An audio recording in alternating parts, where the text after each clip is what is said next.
یہ بات ہے سال 1914 کی، جب ایک 8 سال کا بچہ جاپان کی ایک گاؤں میں کھیل رہا تھا۔ تبھی اس نے 4 پہیوں پہ چلتی ایک مشین کو دیکھی۔ یہ فورڈ کا ماڈل ٹی تھا، جس کو دیکھ کر یہ بچہ بہت ہی حیران ہو گیا۔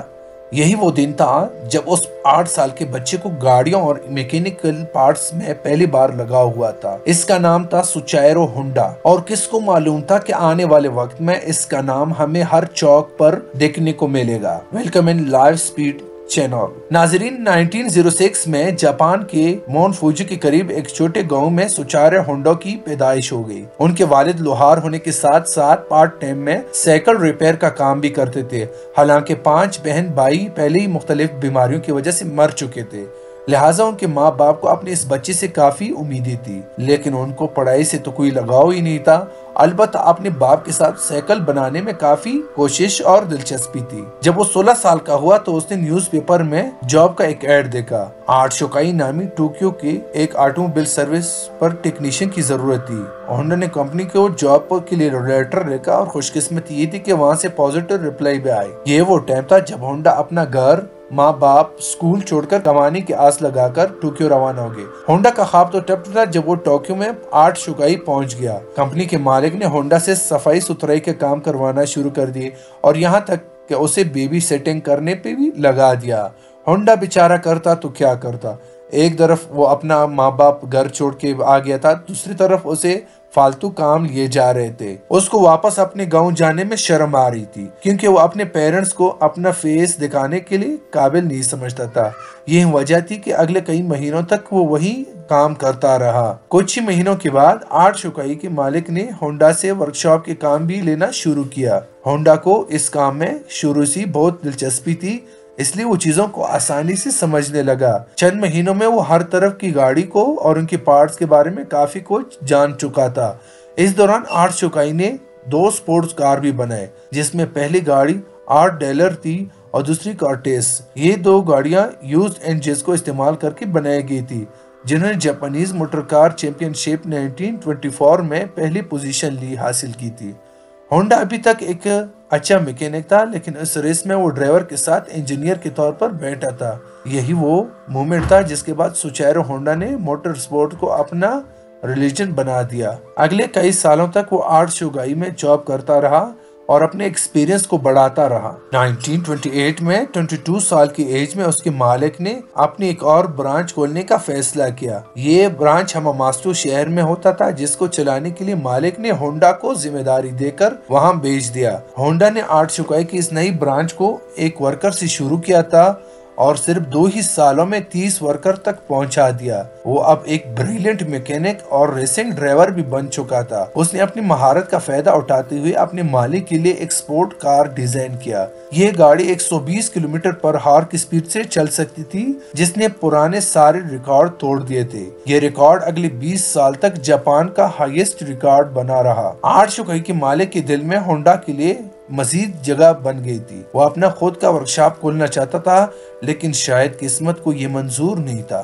1936 میں ریسلنگ کے دوران ہونڈا کا ایک ہولناک حادثہ ہوا۔ اس ایکسیڈنٹ میں اس کی جان تو بچ گئی، لیکن اس کا لیفٹ بازو فریکچر ہو گیا، شولڈر ڈسلوکیٹ ہو گیا، اور چہرے پر بھی کئی زخم آ چکے تھے۔ اس کو اپنی زندگی یہیں ختم ہوتی دکھائی دے رہی تھی۔ نہ وہ میکینک کا کام کر سکتا تھا اور نہ ہی ریسنگ میں حصہ لے سکتا تھا۔ کئی مہینوں کے بعد وہ جب دوبارہ ٹھیک ہوا تو اس نے آرٹ شوکائی کے مالک سے ریکویسٹ کی کہ وہ اب یہ ریپیئرنگ کا کام نہیں کر سکتا، بلکہ اس نے آئیڈیا پیش کیا کہ کیوں نہ وہ اب سپیئر پارٹ بنانے کے لیے ایک الگ کمپنی شروع کر لے۔ آرٹ شوکائی کی اسٹیک ہولڈر نے یہ آئیڈیا ریجیکٹ کر دیا۔ ان کو آلریڈی پروفٹ مل ہی رہے تھے، اور وہ کوئی بھی نہیں چاہتا تھا کہ نیا رسک لیا جائے۔ اسی پر ہونڈا نے ڈیسائیڈ کیا کہ پارٹس مینوفیکچرنگ کے لیے وہ اکیلے ہی کھولے گا۔ 1936 میں 30 سال کی عمر میں اس نے اپنے دوست کے ساتھ مل کر ٹوکائی سیکی ہیوی انڈسٹری کھولی، اور اپنے دوست سوچیرو کاٹو کو اس کا پریزیڈنٹ بنا دیا۔ کمپنی تو وہ کھول چکے تھے، پر ہونڈا کے پاس اس کو چلانے کے لیے کوئی انویسٹمنٹ نہیں تھا۔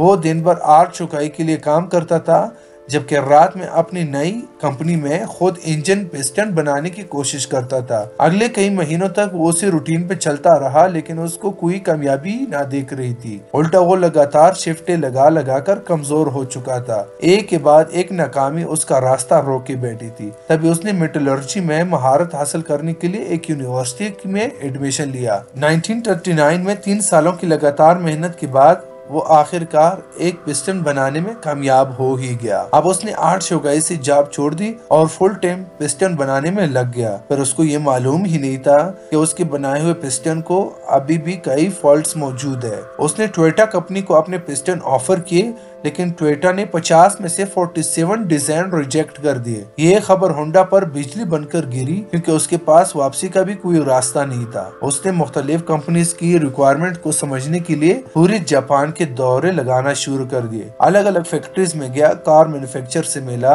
اگلے کئی سال اس نے مارکیٹ کو سمجھنے میں لگا دی، اور اس کے بعد ہونڈا نے ایک بار پھر سے پسٹن بنائے۔ اس بار یہ پسٹن ساری کمپنیز نے کوالٹی کنٹرول پاس کر چکے تھے۔ اس کو دھڑ دھڑ آرڈر ملنا شروع ہو گئے، اور ایک بار پھر سے ہونڈا کو اپنے خواب پورے ہوتے دکھائی دے۔ آرڈرز کو پورا کرنے کے لیے اس نے کمپنی نے 2000 بندوں کو رکھ لیا۔ ہونڈا کی یہ خوشی صرف چند ہی مہینوں کی مہمان تھی، یہ کس کو معلوم تھا۔ 1941 میں جاپان ورلڈ وار 2 میں کود گیا، اور منسٹری نے کئی جاپانیز کمپنی کو اپنے کنٹرول میں لے لیا، جس میں ایک کمپنی سوچیرو ہونڈا کی بھی تھی۔ ہونڈا کو ڈاؤن گریڈ کر کے اسی کی کمپنی کا سینئر مینیجر ڈائریکٹر بنا دیا گیا، اور چیزیں تب مزید خراب ہوتی گئی جب کمپنی کے ورکر کو ملٹری سروس میں لگا دیا۔ اگلے 3 سال انتہائی مشکل گزرے، لیکن 1944 میں ایک واقعہ ہوا جس نے ہونڈا کی امیدوں پر پوری طرح سے پانی پھیر دیا۔ ایئر ریڈ کے دوران ایک میزائل سیدھا ہونڈا کی فیکٹری پر آ لگا۔ پورے ملک کے حالات بد سے بدتر ہوتے جا رہے تھے۔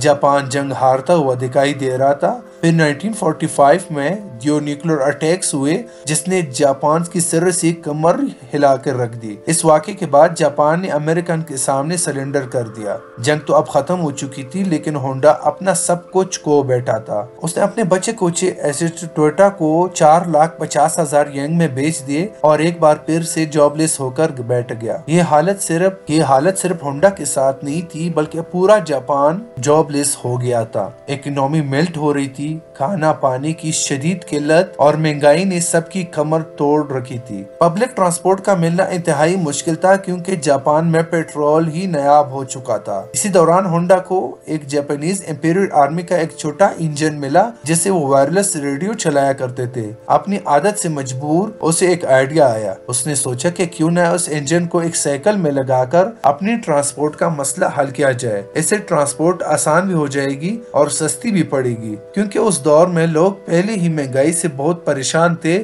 جب انہوں نے یہ انجن ایک سائیکل پہ لگا دیکھا تو سب کو یہ آئیڈیا بہت اچھا لگا۔ چند یوزڈ انجن تو ہونڈا کو مل گئے، لیکن لوگوں کی ڈیمانڈ اتنا زیادہ تھی کہ اب ہونڈا نے خود کا نیا انجن ڈیزائن کر لیا۔ یہ ہسٹری میں پہلی بار تھا کہ کسی مشین پر ہونڈا کا لوگو دکھایا گیا۔ ہونڈا کے پاس اتنے پیسے نہیں تھے کہ وہ مارس لیول پر اس سائیکل کو بنا سکے، لہٰذا اس نے 18,000 دکانداروں کے نام ایک اوپن لیٹر لکھا۔ لوگوں کو ہونڈا پر اتنا بھروسہ تھا کہ 3,000 دکانداروں نے اس کو پازیٹیو رپلائی دیا اور پیسے بھی ایڈوانس دے دیے۔ اگلے 3 سالوں میں ہونڈا نے ایک ایسی موٹر سائیکل بنائی جو مارکیٹ کی ریکوائرمنٹ کے عین مطابق تھی۔ یہ سپر کپ کے نام سے لانچ کی گئی، جس نے آتی ہی مارکیٹ میں دھوم مچا دیا۔ یہ ماڈل اتنا کامیاب ہوا کہ 1958 میں اس نے امریکہ کی اپنی ٹرام اور ہارلے ڈیوڈسن کو بھی پیچھے چھوڑ دیا۔ کیونکہ ہونڈا کو ریسنگ کا بہت شوق تھا، اس لیے اس نے اپنی سپورٹس بائک بنانے کا بھی فیصلہ کیا۔ وہ مختلف بائکس ریس میں جاتا تھا اور جیتنے والے بائکس کی خاص فیچر کو نوٹ کرتا تھا۔ اس دور میں ایسے سپورٹس کمپٹیشن ریس سے بڑھ کر مینوفیکچرنگ کمپنی کے لیے زیادہ مارکیٹنگ کا کام کرتے تھے۔ چند سالوں میں ہونڈا کی پہلی سپورٹس بائک لانچ کی گئی، جس نے 1962 میں انٹرنیشنل ریسنگ میں کمپٹیشن میں پہلی پوزیشن حاصل کی۔ اس ریس نے ہونڈا کا نام پوری دنیا میں فیمس کر دیا۔ 1960s میں ہونڈا دنیا کی سب سے بڑی موٹر سائیکل مینوفیکچر کمپنی بن چکی تھی، اور 1968 تک یہ 1 کروڑ یونٹ سیل کر چکے تھے۔ اپنی زندگی کے 62 ایئر گزارنے کے بعد آخر کار سوچیرو ہونڈا کو کامیابی تو مل چکی تھی، لیکن جو خواب وہ بچپن سے ہی لیے بیٹھا تھا وہ ابھی تک پورا نہیں ہو گیا تھا۔ ہونڈا اب کار مینوفیکچرنگ کی طرف رخ کیا۔ کئی لوگوں نے اس کو ایسا کرنے سے منع بھی کیا، لیکن انہوں نے کسی کی بات نہ سنی۔ اس وقت جاپان میں آلریڈی ٹویوٹا اور نسان جیسے کمپنی اپنا بزنس جمائے بیٹھے تھے۔ وہاں مارکیٹ میں اپنی نئی جگہ بنانا کافی مشکل تھا۔ ہونڈا نے اپنی پہلی پک اپ ٹرک 3T60 لانچ کی جو فیل ہو گئی۔ اس کے بعد سپورٹس کار S500 لانچ کی جس کے صرف 1300 یونٹ ہی بک پائے۔ کئی سالوں کی محنت اور کئی درجن ڈیزائن ریجیکٹ ہونے کے بعد فائنلی 1972 میں ہونڈا سیوک لانچ کی گئی۔ یہ وہ گاڑی ہے جس کے نئے ماڈل آج تک پوری دنیا میں فیمس ہے، اور اس وقت ہونڈا موٹرز جاپان کی تیسری بڑی مینوفیکچر کمپنی تھی اور صرف 10 سالوں میں یہ دنیا کی تیسری بڑی کمپنی بنی۔ آج ہونڈا کا نام cars, motorcycle, boats engine, plane engine اور درجنوں پاور ٹول پر دیکھنے کو ملتا ہے۔ سوچیرو ہونڈا نے ہونڈا سیوک کے لانچ ہونے کے اگلے ہی سال 1973 میں کمپنی سے ریٹائرمنٹ کا اعلان کیا، اور 5 اگست 1991 کو ان کی زندگی کا یہ سفر ہمیشہ کے لیے ختم ہو گیا۔ امید ہے ہماری یہ ویڈیو آپ لوگوں کو پسند آئی ہوگی، تو ہماری ویڈیو کو لائک اور ہمارے چینل کو سبسکرائب کیجئے۔ کمنٹ کے لیے بے حد شکریہ۔